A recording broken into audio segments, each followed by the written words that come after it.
Assalamualaikum warahmatullahi wabarakatuh.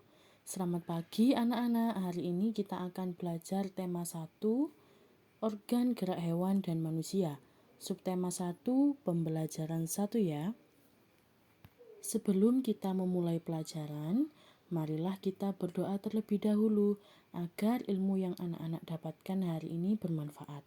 Berdoa sesuai dengan keyakinan dan kepercayaan masing-masing dimulai. Berdoa selesai.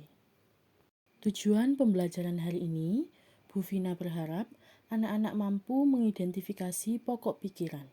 Anak-anak mampu mengidentifikasi kalimat utama. Anak-anak mampu mengidentifikasi gerak pada hewan. Dan juga anak-anak mampu mengidentifikasi gerak pada manusia. Materi yang pertama tentang pokok pikiran. Pokok pikiran disebut juga ide pokok atau gagasan pokok. Pokok pikiran merupakan masalah utama yang dibahas atau diungkapkan dalam bacaan. Pokok pikiran bisa berada di awal, di akhir, di awal dan di akhir, atau menyebar ke seluruh paragraf. Pokok pikiran terdapat pada kalimat utama. Jika pokok pikiran berada di awal paragraf, maka disebut deduktif. Jika pokok pikiran berada pada akhir paragraf, maka disebut induktif. Coba perhatikan pada materi selanjutnya, yaitu kalimat penjelas. Kalimat penjelas adalah kalimat yang berisi tentang penjelasan dari pokok pikiran atau ide pokok. Oke, sekarang Bu Vina sudah menampilkan contoh teks. Kita baca sama-sama, kita telaah sama-sama supaya anak-anak mampu menentukan pokok pikiran. Ya, pada teks tersebut ada 2 kurung kurawal.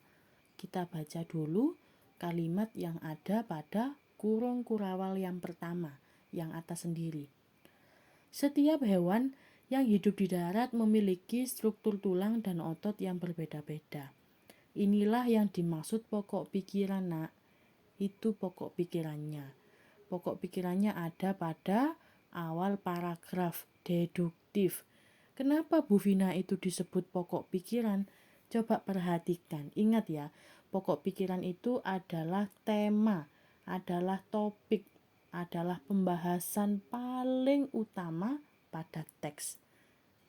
Jadi di situ menjelaskan bahwa setiap hewan ini punya struktur tulang dan otot yang berbeda.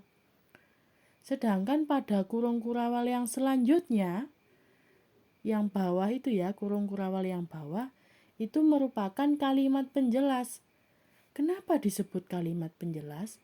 Kalau tadi pada awal paragraf itu merupakan pokok pikiran membahas tentang setiap hewan itu memiliki struktur tulang dan otot yang berbeda, pada kurung kurawal yang kedua ini diberi contoh. Ternyata kaki kijang itu bentuknya ramping. Karena apa? Membantu untuk berlari lebih cepat. Kijang kan merupakan hewan yang hidup di darat. Gitu ya, paham ya? Jadi diberikan contoh, diberikan penjelasan tentang struktur tulang dan otot yang berbeda pada hewan kijang gitu ya. Sekarang kita lanjut pada materi selanjutnya. Gerak pada manusia dan hewan. Salah satu ciri makhluk hidup adalah bergerak. Tentu anak-anak sudah tidak asing dengan ciri-ciri makhluk hidup. Secara umum, gerak pada makhluk hidup ini dibagi 2, Nak. Gerak aktif dan juga gerak pasif. Gerak aktif adalah gerak yang menyebabkan terjadinya perpindahan tempat atau kedudukan. Contohnya apa, Bu Vina? Contohnya manusia bergerak dari tempat satu ke tempat lainnya dengan berjalan. Atau kalian ketika mau berangkat sekolah, dari rumah kalian jalan sampai di sekolah. Itu merupakan gerak aktif. Sedangkan gerak pasif itu merupakan gerak yang tidak menyebabkan terjadinya perpindahan tempat. Contohnya, bunga matahari yang bergerak mengikuti sinar matahari, atau bunga pukul 4 yang mekar pada pukul 4, dan juga daun putri malu yang mengatup ketika disentuh. Materi selanjutnya tentang alat gerak. Tadi anak-anak sudah menyimak tentang penjelasan gerak pada makhluk hidup. Sekarang lebih khusus lagi tentang alat gerak pada manusia.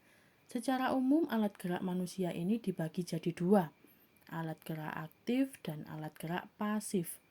Alat gerak aktif manusia berupa otot, sedangkan alat gerak pasif pada manusia berupa tulang. Kenapa Bu Vina otot disebut alat gerak aktif? Nah, otot ini memiliki kemampuan relaksasi atau memanjang. Maaf ya, Bu Vina salah ketik itu ya. Seharusnya memanjang. Dan juga otot ini memiliki kemampuan kontraksi atau memendek.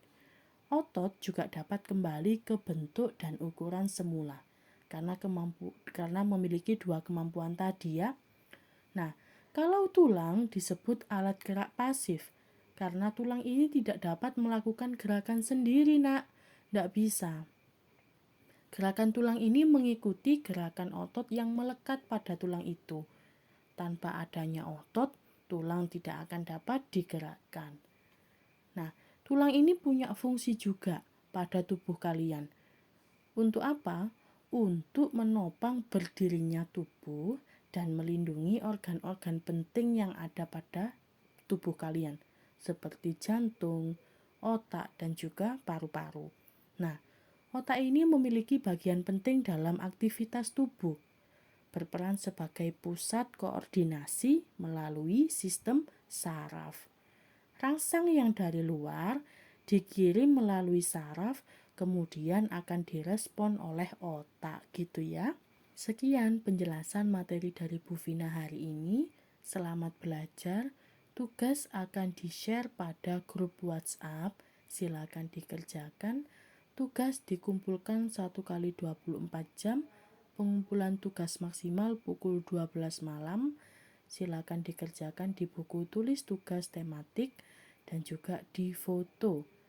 Pengumpulan tugas langsung ke Bu Vina Japri melalui WhatsApp.